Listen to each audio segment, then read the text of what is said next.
मातीची मड पट्टी कशी मड बनवायची थेरपी ते चालू. सांगत होतात. मड थेरपी चालू आहे का? बरं, ठीक आहे. बघा, मड थेरपी पाहताना मातीची पट्टी बनवायची कशी इथपर्यंत आपण पाहिलंय, बरोबर आहे. किंवा मातीचा चिखल कसा बनवायचा हे पण बघितलंय. आणि त्याच्यामध्ये एक गोष्ट सांगायची राहिली होती ती म्हणजे, तर माती ही 4-5 तास भिजत ठेवावी. म्हणजे लगेचच बनवायची आणि लगेचच वापरायची असं न करता ती भिजत ठेवावी. म्हणजे एक नैसर्गिक मुलायमपणा तिच्यामध्ये येतो किंवा एक नैसर्गिक एकजीवपणा तिच्यामध्ये येतो. मऊ अशी या स्वरूपामध्ये ती बनते. ठीक आहे. आपण पोळ्या वगैरे करायच्या असल्या की पीठ मळून ठेवतो आपण, लगेचच वापरत नाही बघा, बरोबर आहे का? तर ते राबतं, म्हणजे ते आणखीन वापरण्यासाठी सोयीस्कर होतं. तर त्याच्यामुळे आपण ते तसं करत असतो. त्याच्यामुळं जास्त अगोदर भिजवून ठेवलेली असेल तर ती लाभदायक आहे, चांगली आहे. ठीक आहे. आता पट्टी कशी बनवायची याच्याविषयी माहिती तर घेतलीच आहे. त्याच्यानंतर आता ठेवण्याची जी पद्धत आहे किंवा किती वेळ ठेवली पाहिजे असं, किंवा त्याच्याविषयीचे काही नियम आहेत ते थोडंसं बघूया आपण आजच्या तासामध्ये. तर साधारणपणे मातीची पट्टी ही अर्धा ते 1 तासापर्यंत ठेवली पाहिजे किंवा ठेवता येते. आता ही सर्वांनाच 1 तासापर्यंत ठेवता येते असं नाही, बरोबर आहे. तर मग जस्तीच्या रोगानुसार, जस्तीच्या वेळेनुसार, जस्तीच्या रोगाच्या तीव्रतेनुसार आपण ती कमी अधिक वापरू शकतो किंवा ठेवू शकतो. त्यासोबत आता जर समजा आपल्याला परत परत ती बदलायची, म्हणजे जास्त कालावधीसाठी ठेवायची आहे, तर ती जर एक 5-10 मिनिटामध्ये काय होते, गरम होते. गरम का होते, तर चिखल जो आहे तो चिखल आपल्या शरीरातील किंवा ज्या भागामध्ये आपण पट्टी ठेवली आहे त्या भागामधली उष्णता खेचून घेणारा असतो. त्याच्यामुळं मग ती काय होते, गरम व्हायला लागते. गरम झाल्यानंतर मग ती परत बदलावी, पट्टी काढावी ती, असा एक त्याच्यामध्ये नियम आहे. त्यासोबत जर पट्टी अधिक काळासाठी ठेवायची असेल, एक तासापर्यंत वगैरे अशी, तर त्याच्या वेळी मात्र ती अर्ध्या अर्ध्या तासाच्या अंतरानं पट्टी बदलत राहावी. त्यासोबत मातीची पट्टी ठेवल्यानंतर रुग्णाला सुरुवातीला थोडंसं थंड वाटतं. लगेच सुरुवातीला पट्टी ठेवल्या ठेवल्या ही थंड असते, अतिशय थंड असते. आणि त्याच्यानंतर मात्र ती थोडी थोडी थोडी गरम होत जाते, कारण तीच उष्णता जी आहे आपल्या शरीरातली ती खेचून घेणारी आहे. मग आता हिचा उपयोग असं पण आपल्याला करता येईल बघा, ज्यावेळी आपण ताप वगैरे आलेला असतो, उष्णता खेचून घेणारी आहे, म्हणून मग कोणत्या ह्याच्यामध्ये आपण तिला वापरू शकतो? उष्णता कुठं कुठं असते खेचून घेण्यासाठी आपल्याला वापरता येईल? कपाळ, हा, तळहात, तळपाय. तळपाय किंवा तळहात. आता बघा, आपल्या ह्याच्यामध्ये ताप आल्यानंतर आपण काय करतो, पाण्याची जी पट्टी असते, पाण्याच्या पट्ट्या आपण ठेवत असतो. आणि पाण्याची पट्टी बघा, कोणी अनुभव असा घेतलाय की आपण भिजवली, ती पिळतो आणि ठेवतो डोक्यावरती, परंतु ताप आल्यामुळं काय होते, ती लगेचच गरम होते बघा, लगेचच थोड्या वेळामध्ये लगेच गरम होते. मग परत आपण ती पाण्यामध्ये घालतो, पिळतो आणि परत ठेवतो, परत गरम होते, परत पिळतो, परत ठेवतो, अशी क्रिया होत असते. मग अशा तापीच्या याच्यामध्ये सुद्धा आपण मातीची पट्टी त्या ठिकाणी ठेवू शकतो, लक्षात. कारण ही सुद्धा कशी आहे, थंडावा देणारी आहे, उष्णता खेचून घेणारी आहे. त्यासोबत आणखीन आपण तळपायावरती सुद्धा मातीचा प्रयोग करू शकतो. कधी? तर उन्हाळ्यामध्ये आपल्याला उन्हाळे लागतात बघा, बरोबर आहे. उन्हाळी लागल्यामुळं काय होतो, याच्यासाठी त्रास होतो, बरोबर आहे. युरिनेशनच्या वेळी आपल्याला त्रास होतो, जळजळ होतं, बरोबर आहे. किंवा काही लोकांना उन्हाळ्यामध्ये पाय असे गरम जाणवतात, आग पडल्यासारखं होतं, असे पण अनुभव कोणाचे असतील तर त्यांच्यासाठी माझाच आहे सर. काय काय माझाच अनुभव आहे. मला दर उन्हाळ्यामध्ये पायांचा फार दाह होतो, तळपायांना. बघा, म्हणजे तळपायामध्ये आग पडते. आणि वरचेवर उन्हाळे जे आहेत आता ते अतिशय कडक अशा स्वरूपाचे उन्हाळे आहेत, बरोबर आहे. पूर्वी इतके कडक नसायचे, पण आता जसं जसं टेम्परेचर जास्तच वाढत चाललेलं आहे, प्रत्येक उन्हाळ्यागणिक थोडं थोडं टेम्परेचर वाढतच चाललेलं आहे. मग अशा उन्हाळ्यामध्ये ही जी पट्टी आहे ती आपण संध्याकाळच्या वेळेला म्हणा, किंवा आता संध्याकाळच्या वेळेला न म्हणता आपण दुपारच्या वेळेला सुद्धा म्हणू शकतो. का? तर ज्यावेळी गरम आहे त्यावेळी थंड केलेलं चांगलं. बरोबर आहे. संध्याकाळी थंडच असतं, मग थंड करण्यात काय अर्थ आहे? बरोबर आहे. तसं मग उन्हाळ्यात भर उन्हाच्या वेळी सुद्धा आपण या पट्टीचा प्रयोग आपण करू शकतो. उन्हाळे लागण्यामध्ये आणि तळपायामध्ये आग असणे याच्यामध्ये पण ही वापरू शकतो, किंवा काही जणांना तळहातामध्ये आग पडल्यासारखं होतं. तळहातामध्ये आग पडल्यासारखं होतं, उष्णता वाढते. अशा लोकांना मग तळहातावरती सुद्धा आपण ती मातीची पट्टी आपण त्या ठिकाणी ठेवू शकतो. त्यासोबत मग आणखीन कुठं ठेवता येईल? आता समजा आपण काय करतो, उन्हाळी लागल्यानंतर बघा, अ, अ, कापड ओलं करतो, भिजवतो आणि ओटी पोटाच्या ठिकाणी ठेवतो बघा. ठेवतो का असं आपण? कधी कोणी केलंय का? पोटावरती ठेवतो सर कापड ओलं. नाभीवरती ठेवता येईल का मातीची पट्टी नाभीवरती पण ठेवता येईल का? तीच नाभीवरती, म्हणजे फक्त सर नाभीवरती नाही, तिच्या सर आजूबाजूला ती येतेच. इकडे इकडे अ, ती येते. पोटावरती सर असं आपण, हा म्हणजे आमचा अनुभव sir as a doctor sir, लहान मुलं साधारणतः जन्मल्यापासून अगदी 3-4 महिन्यापर्यंत ज्याला ना ब्रेस्ट फिडिंग घेतल्यानंतर कोलिक असते, म्हणजे ॲबडोमिनल पेन असतात, तर त्याच्यामध्ये आम्ही सर्रास सांगतो सर, एखादं सुती कपडा घ्या, कोमट पाण्यामध्ये पिळून घ्या आणि तो पोटाला शेका, आणि त्याने खूप छान रिलीफ भेटतं सर त्यामध्ये. म्हणजे आम्ही अगदी 20 वर्षापासून, म्हणजे मी जसं प्रॅक्टिसमध्ये आहे तसं आम्ही हा उपाय सांगतोच बर बर. लहान बाळांसाठी. थंडावा द्यायचा आहे का उष्णता द्यायची आहे? काय म्हणजे कसं? कोमट कोमट पाणी सर, जर कोलिक असेल तर मग कोमट पाण्यामध्ये, आणि जर सूज असेल, काही असं लालसरपणा वगैरे असेल, तर त्यावेळी थंड पाण्यामध्ये. मग हा जो प्रयोग आहे तो आपण पाणी उपचारामध्ये सांगू शकतो. हा उदाहरण हे बरोबर आहे का? कसं वाटतं? हे उदाहरण हायड्रोथेरपी मध्ये सांगू शकतो आपण. पाण्याचे, थंड पाण्याचे उपचार आणि गरम पाण्याचे उपचार, ते आपण पुढच्या ह्याच्यामध्ये बघणार आहोत. तिथं बसल वाटतं मला हे उदाहरण. तुम्हाला काय वाटतं, ते बरोबर आहे का? हो सर, हायड्रोथेरपीमध्येच येईल, पण हे हा. पट्टीचं उदाहरण आलं ना की तुम्ही कुठं ठेवू शकता, म्हणून मी सांगितलं की पोटावरती हा. आपण हे अशी वापरू. ठीक आहे, चालते, काही हरकत नाही. आणि उन्हाळ्यामध्ये आपण सहजच लहान मुलांना वगैरे उन्हाळी लागली की आपण कापड ओला करून थंड कापड असं नाभीच्या ठिकाणी किंवा ओटीपोटाच्या ठिकाणी आपण ठेवत असतो. तर अशा वेळी नुसत्या कापडाच्या ऐवजी पण मातीची पट्टी सुद्धा त्या ठिकाणी ठेवू शकतो. त्यासोबत पुढे आणखीन काय म्हणले बघा,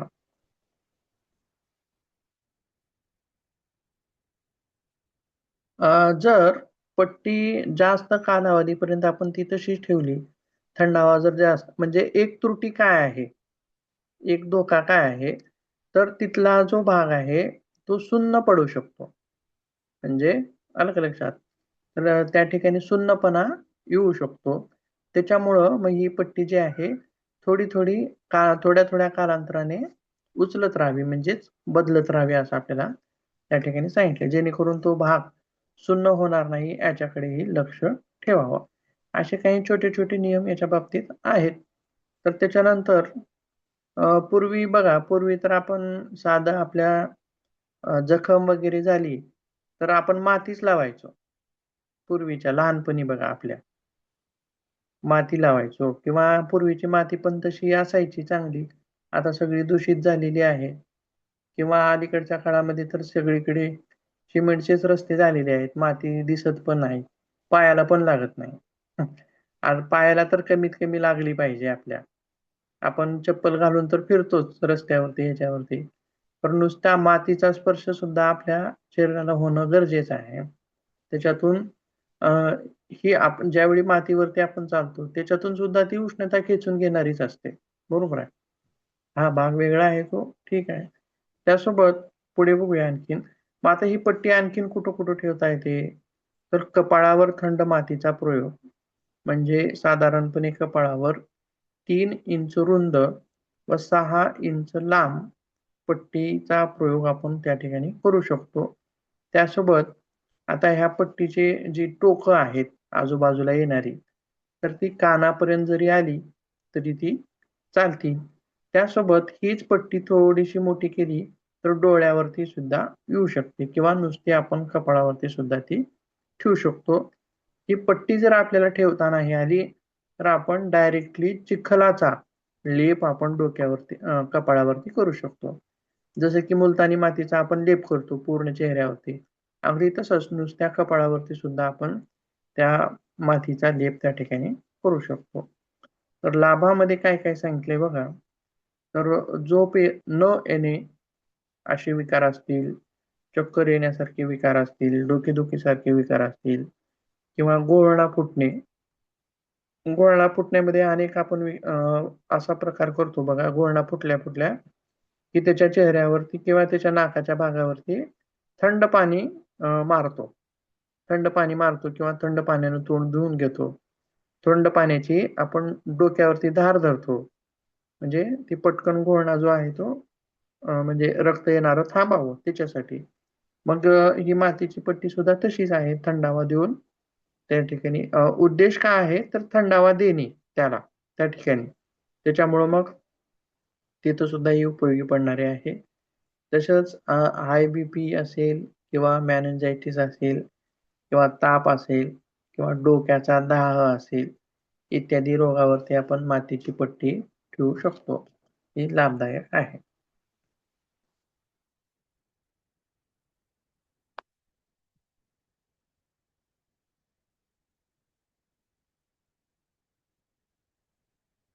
पुढे बघूया आणखी. एक इमेज बघूया.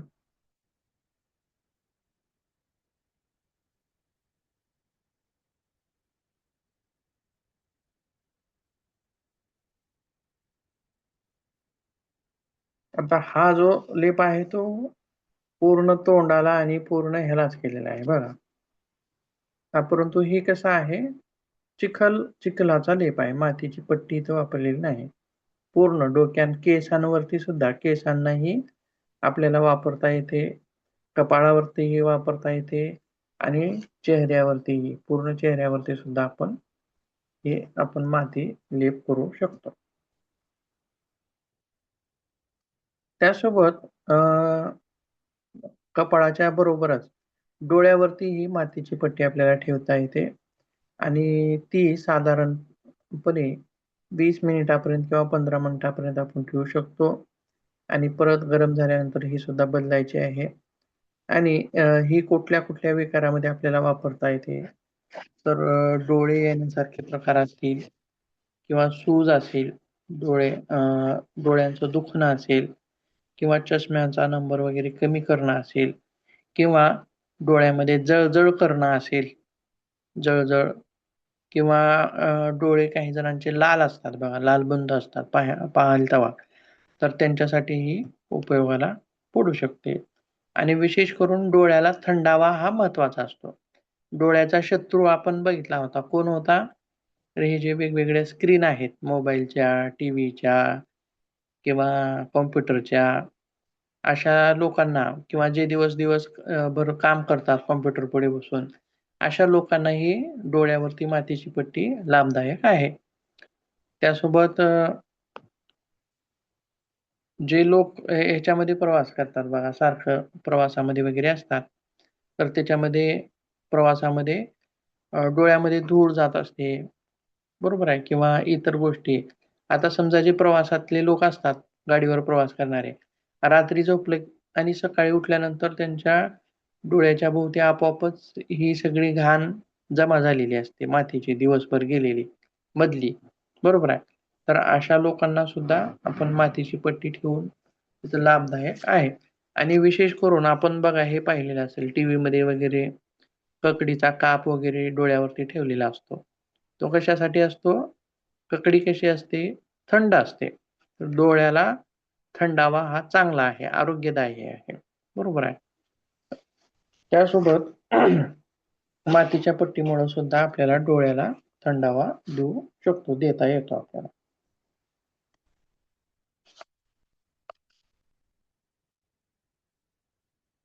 त्याच्यानंतर पुढे आणखीन कुठं ठेवता येते, तर पोटावर सुद्धा मातीची पट्टी ठेवता येते. आणि ही पोटावरची जी मातीची पट्टी आहे ती पोटांच्या पचनक्रियेशी संबंधित विकारावरती लाभदायक आहे, फायदेशीर आहे. त्यासोबत मातीच्या पट्टीऐवजी आपण पोटावरती डायरेक्टली चिखलाचा लेप सुद्धा आपण त्या ठिकाणी करू शकतो. मग या पोटावर मातीची पट्टी ठेवण्याचे काय लाभ आहेत, काय सांगता येतील? तर जे पित्त प्रकार आहेत किंवा तेजाग्नी आहे, जळजळ आहे, गॅस आहे किंवा अल्सर आहेत किंवा मलावरोध आहे, अशा विकारामध्ये सुद्धा ही मातीची पट्टी तिथं उपयोगी आहे. त्यासोबत जर पोटावर मातीची पट्टी ठेवायची असेल तर विशेष करून रिकाम्या पोटी त्या ठिकाणी ठेवावी, ती अतिशय लाभदायक आहे. किंवा जेवण झाल्याच्या नंतर 5 ते 6 तासांच्या नंतर ही पट्टी मातीची आपण पोटावर ठेवू शकतो. पोटाचा विषय असल्यामुळं. आता बघा, आपण जेवल्या जेवल्या जर ठेवलं तर तिथं कसे काय आहे, पोटामध्ये अग्नी म्हणतो आपण, अग्नीचा वास आहे आणि अग्नी आपलं अन्न पचवण्यासाठी काम करत असते. आणि जेवल्या जेवल्या जर आपण ठेवलं तर पट्टीचं वैशिष्ट्य काय आहे, विशेषता काय आहे, थंडावा आहे, थंड करणारी आहे, उष्णता शोषून घेणारी आहे, अशी आहे. म्हणून मग जेवल्या जेवल्या ठेवली तर उष्णता कमी करेल, बरोबर आहे, असा भाग त्या ठिकाणी होऊ शकतो. त्याच्यामुळं जेवल्या जेवल्या ती ठेवू नये, उपाशी पोटी ठेवली तर अतिशय उत्तम आहे. त्यासोबत साधारणपणे एक अर्धा तासापर्यंत आपण पोटावरती मातीची पट्टी ठेवू शकतो. आता हे झाले पित्तज विकारांसाठी. त्यासोबत ज्या स्त्रियांना मासिक पाळीमध्ये पोटाचे त्रास असतात किंवा अशा स्त्रियांना सुद्धा ही मातीची पट्टी त्या पिरियडमध्ये लाभदायी ठरणारी आहे. आता त्यासोबत आता हे झालं, डोळे झाले, कपाळ झालं, पोट झालं. मग त्याच्यानंतर आपण ज्या ठिकाणी आपल्याला त्रास आहे, म्हणजे कसं गुडघ्याच्या ठिकाणी सुद्धा आपण ही पट्टी ठेवू शकतो. किंवा कमरेच्या ठिकाणी त्रास आहे तर त्या ठिकाणी सुद्धा ती ठेवू शकतो, शरीराच्या वेगवेगळ्या ह्याच्यानुसार, बरोबर आहे.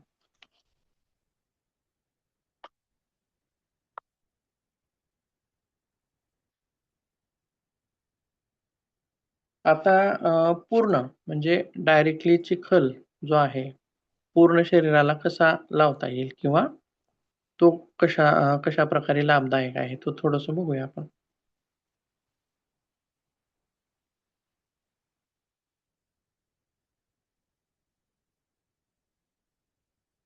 याच्यामध्ये जे आहे ते बघा, पूर्ण शरीराला लावलेलं आहे. आणि ज्यांना त्वचेचे विकार आहेत, जसं की गजकर्ण आहे, खाज आहे, खरोज आहे, पोड आहेत, इत्यादी विकारामध्ये सुद्धा आपण या मातीचा लेप जो आहे सर्वांगाला करू शकतो. परंतु हा लेप केल्याच्या नंतर तो 15 मिनिटे सहजच तो लेप ठेवायचा किती वेळ, याच्याविषयी काय उत्तर आहे, तर तो सुकेपर्यंत. सुकल्यानंतर थोड्या कालावधीनंतर आपण तो धुवून टाकावा. कारण मातीची पट्टी लगेचच सुकत नाही. लेप जो आहे तो लगेच सुकतो. त्याच्यामुळं आणि ज्यांना असे गजकरण खाज वगैरे आहेत, अशांनी मातीचा लेप करून सूर्यस्नान घ्यावे. सूर्यस्नान म्हणजे काय, तर कोवळ्या मौनामध्ये आपण बसू शकतो. बसल्यानंतर ती थोड्या वेळाने धुवून टाकावी. त्यासोबत धुवल्याच्या नंतर शरीराला आपण तेल वगैरे लावून अंघोळ करावी असं सांगितलंय. का, तर जो कोरडेपणा येणार आहे माती लावल्यानंतरचा, तो कोरडेपणा आपण दूर राहण्यासाठी मदत करते.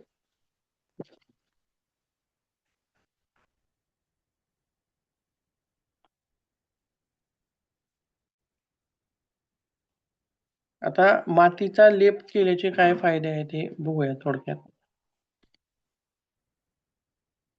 त्वचेसाठी काय फायदा आहे, तर त्वचेची जी रोमकूपं आहेत, त्या रोमकूपांना खुलं करणारा हा फायदा आहे. म्हणजे खुलं करणारा ट्रीटमेंट आहे, चिकित्सा आहे, मातीचा लेप. त्यासोबत मग म्हणूनच आपण ही अ, चेहऱ्यावरती सुद्धा लावत असतो. जेणेकरून रोमकूपं खुली झाली, तर मधला सेबम नावाचा जो प्रकार आहे किंवा तेल ग्रंथीद्वारे स्रवलं जाणारं तेल आहे, ते सहज बाहेर पडण्यासाठी मदत त्या ठिकाणी होऊ शकणार आहे. त्यासोबत हा त्वचेसाठीचा एक फायदा झाला. तर त्वचेवरील जे डेड स्किन सेल्स आहेत, मृत त्वचा, ती सुद्धा काढून टाकण्यासाठी उपयोगी पडणार आहे. त्यासोबत ज्यावेळी आपण हा लेप करतो, कोणी अनुभवला असेल बघा, मुलतानी मिट्टीचा वगैरे लेप केल्यानंतर ज्यावेळेस ती सुकते, तर सुकल्यानंतर काय होतं, की तो जो भाग आहे त्वचेचा, तो असा ओढून धरला जातो. असं त्वचा जी आहे असं खेचून धरल्यासारखं होतं बघा वर, लेप लावल्यानंतर. त्याच्यामुळं काय होतं, तर रक्ताभिसरण तिथलं त्या त्वचेचं सुधारण्यासाठी मदत होते. त्यासोबत ज्यांची त्वचा तेलकट आहे, अशा तेलकट त्वचेच्या व्यक्तींसाठी तर हे अतिशय लाभदायक आहे. त्यासोबत वेदनाशामक सुद्धा आहे. आता हे झाले त्वचेचे फायदे वरचे. खालचा जो आहे तो वेदनाशामक, पेन रिलीफ म्हणून आताच म्हटल्याप्रमाणे संधिवात असेल, सांधेदुखी असेल किंवा सूज आलेली असेल, त्या ठिकाणी सुद्धा आपण ही मातीची पट्टी लावून लाभ घेऊ शकतो. त्यासोबत आणखीन हिचं एक वैशिष्ट्य असं आहे, की विषारी पदार्थ बाहेर काढणारे आहे शरीरातील. डिटॉक्सिफिकेशन करणारी आहे. त्याच्यामुळंच म्हणजे हा एक तिचा फायदा आपण त्याच्यामध्ये सांगू शकतो. त्यासोबत पचन, डायजेस्टिव्ह सिस्टीमसाठी पचनक्रिया सुधारणारी आहे. पोटाच्या समस्येवरती लाभ देणारी आहे. बद्धकोष्ठता कमी करणारी आहे. आणि विशेष करून आणखीन एक फायदा हिचा असा आहे, की रक्ताभिसरण, ब्लड सर्क्युलेशन, ज्यावेळी माती आपण शरीरभर लावतो, ती सुकते. त्यावेळी सुकल्यानंतर सर्व शरीरभर रक्त विसरण होण्यासाठी मदत त्या ठिकाणी होणारी आहे. आणि शेवटचा लाभ म्हणजे उष्णता कमी करणारे आहे. कूलिंग इफेक्ट असा तिचा फायदा आहे. काय काय सांगितलं बघा एका वाक्यामध्ये. उष्णता कमी करणारी, स्किनसाठी हेल्दी आहे, त्वचेसाठी. तिसरं काय आहे, वेदनाशामक आहे. चौथं काय आहे, विषारी पदार्थ बाहेर काढणारी आहे, डिटॉक्सिफिकेशन करणारी. त्याच्या पुढचं आहे पचनक्रिया सुधारवणारे आणि त्याच्या पुढचं आहे रक्ताभिसरण सुधारवणारे. असे वेगवेगळे फायदे आपण त्या ठिकाणी सांगू शकतो. विषारी पदार्थ असं जे आपण काय म्हणतो, तर आयुर्वेदात त्याच्याबद्दल काय माहिती सांगितली? चिखलाबद्दल. आयुर्वेदानुसार चिखल हा विषारी पदार्थ काढून टाकणारा आहे असं म्हटलंय, किंवा त्वचेला स्वच्छ करणारा आहे असं म्हटलंय, किंवा त्वचेला कोमल करणारा आहे असं सुद्धा त्या ठिकाणी म्हटलंय. आयुर्वेदामध्ये माहिती अशी आहे. त्यासोबत त्वचेला तजेलदारपणा मिळवून देणारा आहे. असे वेगवेगळे फायदे जे आहेत ते आपण सांगू शकतो. तुमचा कुठला अनुभव वगैरे असेल या थेरपी बद्दल तर तुम्ही पण सांगू शकता.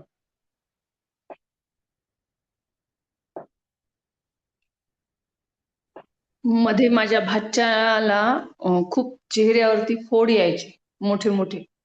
तर मग बर आम्ही बर. त्याला हं. काळी माती म्हणजे टेकाची माती त्याचा लेप हा लावला होता. ती अशी स्वच्छ हा केली, चाळून गाळून घेतली अगोदर 10 दिवस. तेव्हा 40 दिवस हे माहित नव्हतं. 10 दिवस उन्हात टाकली हा आणि हा मग नंतर त्याचा एक लेप करून तो त्यांच्या चेहऱ्यावरती आम्ही दररोज लावायचो. हा. तर त्याच्याने फार फरक, परिणाम चांगला झाला की त्यांना आतापर्यंत अजून फोड नाही आले. बर. आपण फोड, मुरूम, पुटुकल्या येऊ नये म्हणून कितीतरी खर्च करत असतो त्याच्यावरती स्किनसाठी. वेगवेगळे डॉक्टर्स म्हणा, आता मुलींमध्ये सुद्धा प्रमाण त्याचं जास्त असतं. बरेच डॉक्टर्स, वेगवेगळे क्रीम, वेगवेगळे मॉइश्चरायझर, वेगवेगळं बरंच आपण वापरत असतो, वापरून पाहतो, पण फरक तितकासा जाणवत नाही. परंतु साधी दिसणारी ही माती आपल्याला त्या ठिकाणी उपयोगी ठरणारी दिसून येते. आणखीन कुणाला काही माहिती आहे?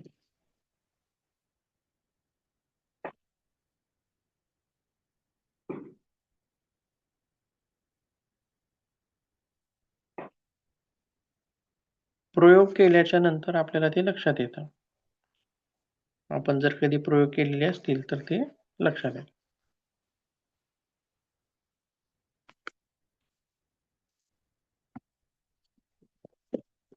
ठीक आहे. तर माती चिकित्सा जी आहे ती या ठिकाणी संपते आपली. Mud therapy. आणि माती चिकित्सेवरती प्रश्न पण असेच आहेत. माती कशी बनवावी? सॉरी, चिखल कसा बनवावा मातीचा? किंवा आणखीन काय तर मातीची पट्टी कशी बनवावी? मातीची पट्टी कुठे ठेवू शकतो? कोणत्या विकारामध्ये लाभदायक आहे? असे साधे साधे प्रश्न आहेत. काय तितके अवघड असे नाहीत.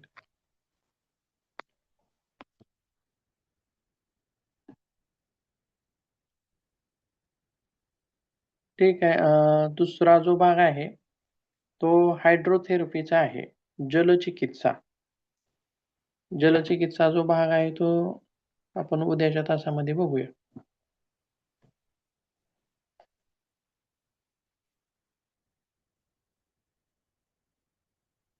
कुणाला काही अडचण असेल तर विचारू शकता.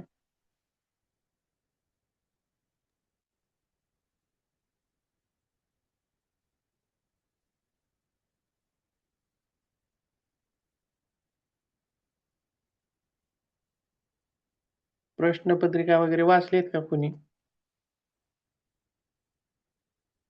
MA च्या विद्यार्थ्यांनी? हा म्हणजे सर हे जे थेरपीज आहेत त्या रिलेटेडच प्रश्न आहेत.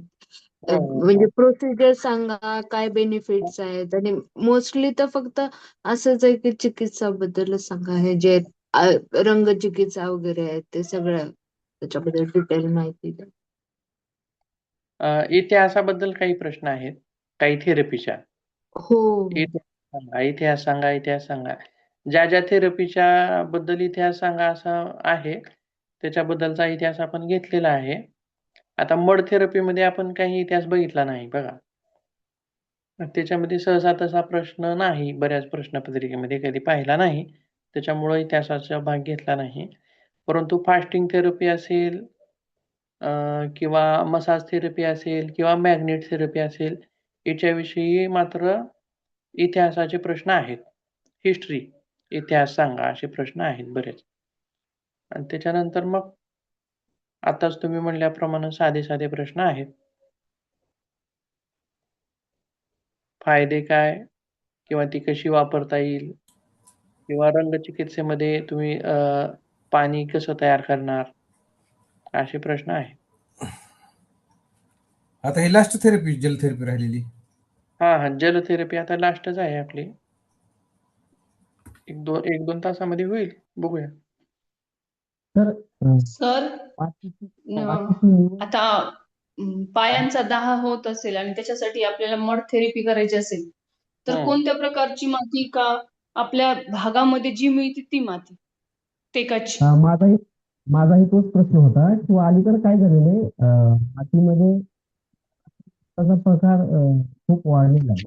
त्यामुळे जमिनीमध्ये थोडं प्रदूषण झालेलं आहे. मग या प्रसंगी म्हणजे अशी कुठली माती घ्यावी, कशी घ्यावी, निवडावी कशी? काल होता का तुम्ही? तास होता कालच्या ह्याच्यात? काय नव्हतं. हा, म्हणूनच प्रश्न पडला आहे तुम्हाला. बरोबर आहे का? कुठली घ्यायची याच्या संदर्भात आपण काल चर्चा केलेली आहे. शक्यतो टेकाची वगैरे घ्यावी, परंतु ज्या ठिकाणी फवारणी होत नाही किंवा ज्या ठिकाणी खत पडले जात नाहीत अशा भागातली घ्यावी. आणि सहसा करून चिकन माती असावी. आणि ती माती घेताना सुद्धा वरची पृष्ठभागाची घ्यायची नाही, तर 1 फूट खोल आतली घ्यायची. 1 फूट वरचा थर सोडून खालच्या थरातली घ्यायची आणि ती सुद्धा काढल्याच्या नंतर ते आपल्याला उन्हामध्ये चांगली तापवून घ्यायची अगोदर सुरुवातीला, काढल्याच्या नंतर. मग त्याच्यानंतर ढेकूळ स्वरूपात वगैरे असेल तर ती फोडून, मग तिला चाळून तिच्यामधले खडाखडी जे भाग आहे तो वेगळा करायचा आणि खालची माती घेऊन आपण ती वापरू शकतो मूग अशा स्वरूपात.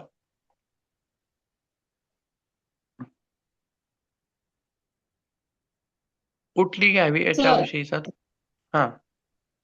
तर लाल माती प्रभावी परिणामकारक आहे की काळी टेकाची माती परिणामकारक आहे? लाल मातीपेक्षा काळी माती प्रभावी आहे. असं का? तर काळ्या मातीमध्ये जे खनिज तत्व आहेत ती जास्त आहेत. आपण काल पाहिले बघा कोणत्या मातीमध्ये कोणती खनिज जास्त आहेत किंवा खनिजाचं प्रमाण कोणत्या मातीमध्ये जास्त आहे. आपण वैज्ञानिक दृष्टिकोनातून जर बघितलं तर खनिजांचं जे प्रमाण आहे ते म्हणजे ते आपल्या त्वचेसाठी सुद्धा लाभदायक आहे. बरोबर आहे का? त्याच्यामध्ये जर समजा कॅल्शियम आहे, मॅग्नेशियम आहे, असे जे भाग आपण पाहिले होते. बरोबर आहे? मग ते घटक सुद्धा आपल्या त्वचेसाठी लाभदायक आहे. बरोबर आहे? त्याच्यामुळं काळी माती पण उत्तम आहे आणि मुलतानी माती पण उत्तम आहे. वापरू शकतो आपण.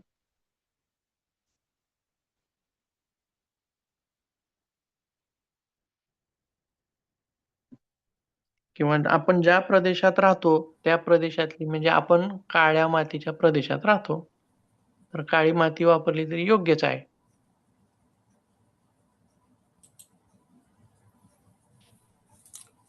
आणि सगळ्या मातीमध्ये काळी माती श्रेष्ठ आहे. सुपीकता जास्त आहे. पिकण्यासाठी सुद्धा चांगली आहे. कारण तिच्यात पोषक घटक जास्त आहेत. त्याच्यामुळं ती सुपीक आहे. वारुळाच्या आणि मातीमध्ये वारुळाची माती काय वेगळी असणार आहे का काळीच असणार आहे की? नाही नाही त्याच्यामध्ये घटक काय कमी जास्त असतात का वारुळाला मंगाने वापरल्यामुळे? नाही तसं काय नाही होत.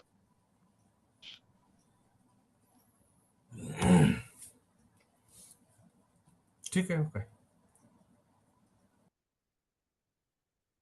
किंवा आपण असं करू शकतो बघा प्रयोग की महिन्यातून एखादा दिवस आपण माती चिकित्सा करू शकतो. म्हणजे पूर्ण शरीरालाच आपण मातीचा लेप. जे निरोगी आहेत असे लोक जे निरोगी आहेत त्यांनी असं करू शकतो. एका महिन्यातून एकदा एक दिवस आपण ठेवू शकतो.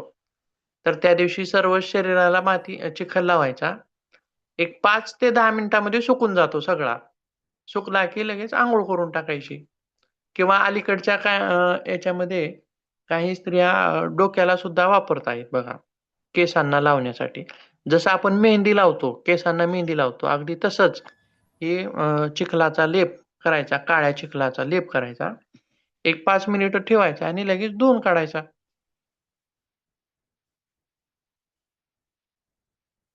आता आपण जी मड थेरपी बघितली किंवा जलचिकित्सा ही बघितली, मालिश बघितली किंवा फास्टिंग बघितली.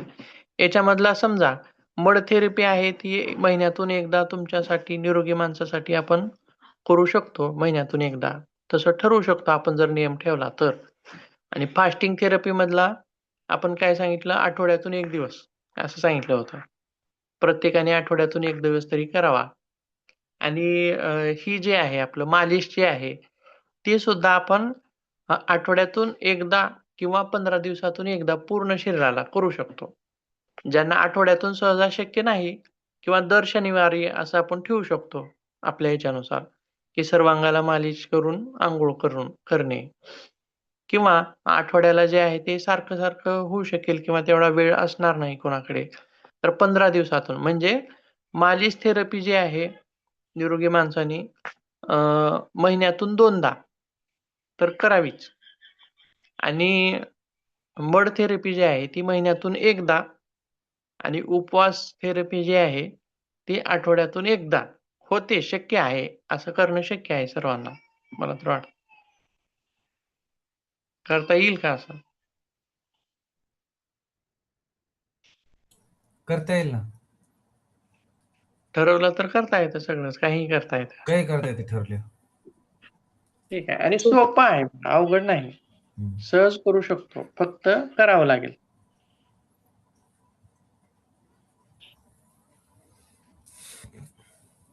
ठीक आहे. थांबूयात मग. हो सर. उद्या नवीन थेरपी उद्या चालू करूया. Hello hello. सर.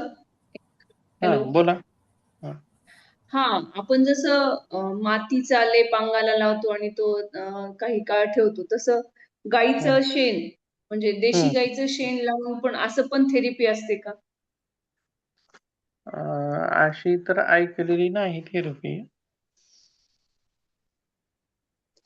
पण बरेच जण असं करतात की गाईचं शेण त्यांनी मालिश करायची, अंगाला लावायचं, काही काळ बसायचं आणि नंतर आंघोळ करायची.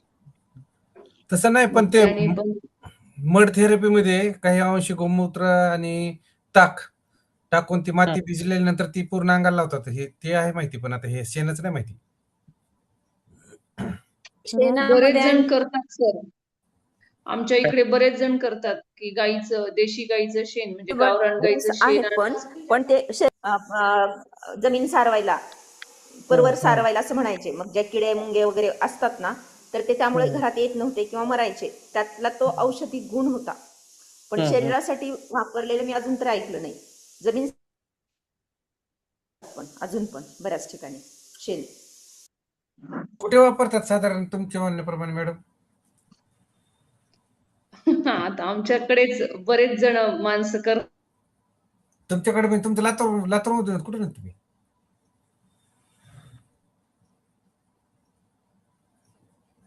अँटीसेप्टिक म्हणजे स्किनला जे इन्फेक्शन आहेत, बारीक पुरळ वगैरे, तर त्याच्यासाठी ते उपयोगी येऊ शकतं. त्यामध्ये तो गुण आहे. पण आपण शेण माती असं म्हटलं की किळसवाणा प्रकार वाटतो ना, की तो शरीरावरती लावून घेण्याची मानसिकता ज्या म्हणजे लोकांची आहे, ते वापरू शकतात असं. तोच गुण गोमूत्रामध्ये असतो का?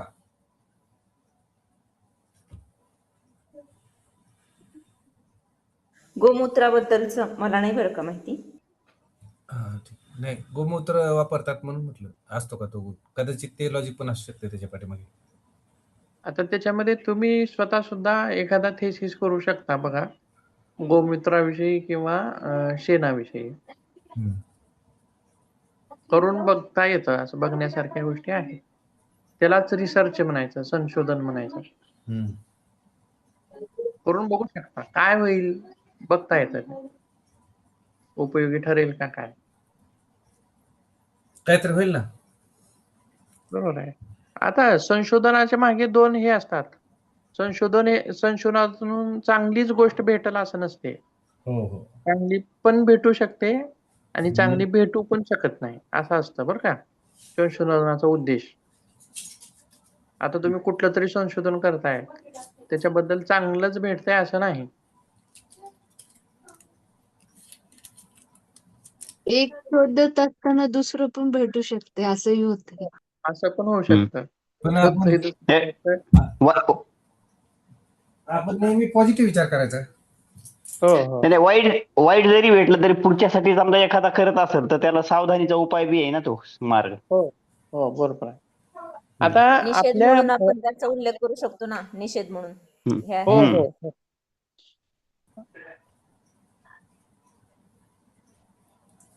आता हे जे आपण पारंपरिक जे विषय आहेत किंवा आपण समजा कुठल्या सणामध्ये हे किंवा कुठल्या पूजेमध्ये आपण काय करतो, गोमूत्र शिंपतो. एकमेकांच्या अंगावरती सुद्धा शिंपतात बघा, परंपरा आहे तशी. किंवा घरामध्ये शिंपण्याची परंपरा आहे. तर मग आपण घरामध्ये शिंपतो किंवा अंगावरती शिंपतो, तर मग तो त्वचेवरती लावल्यानंतर काय होऊ शकेल, काय होतं का, हे आपण अभ्यासू शकतो त्याच्यामध्ये. तसे विषय आहेत. आता होळीचा सण येतोय. आता होळीच्या सणाला ते गाईच्या गोवऱ्याने होळी पेटवतो आपण आणि त्याच्यानंतरची जी राख आहे ना, ती लावली जायची अंगाला. त्याच्यामुळे किंवा शरीराचा दाह वगैरे कमी व्हायचा. तर थंड ते एक असते कारण असू शकतं. हा, डायरेक्ट शेण लावण्याच्या ऐवजी समजा अशा पद्धतीने जर केलं तर काही चांगलं आहे. मला वाटतं आपल्याकडे आहे तो उपाय, तो अनुभव. तर पूर्वीचे लोक राखीनेच दात पण घासायचे ना, त्यावेळी कुठं हो. पेस्ट आणि हे होते, राखीनेच दात हा, नाही. घासायचे. हात धुवायला, दात घासायला राखीचाच वापर करायचे, भांडी घासायला.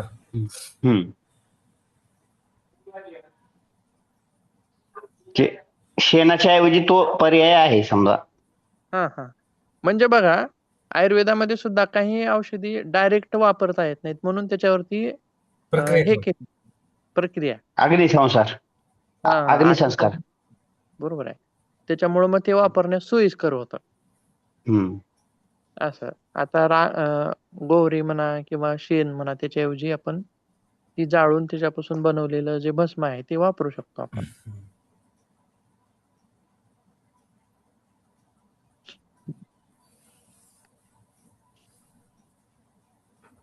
ठीक आहे, आता चला गेले एक घर सोडून. चला, चांगली चांगली चर्चा झाली. चला, ठीक आहे. ठीक आहे, ओके. हरिओम. हरिओम.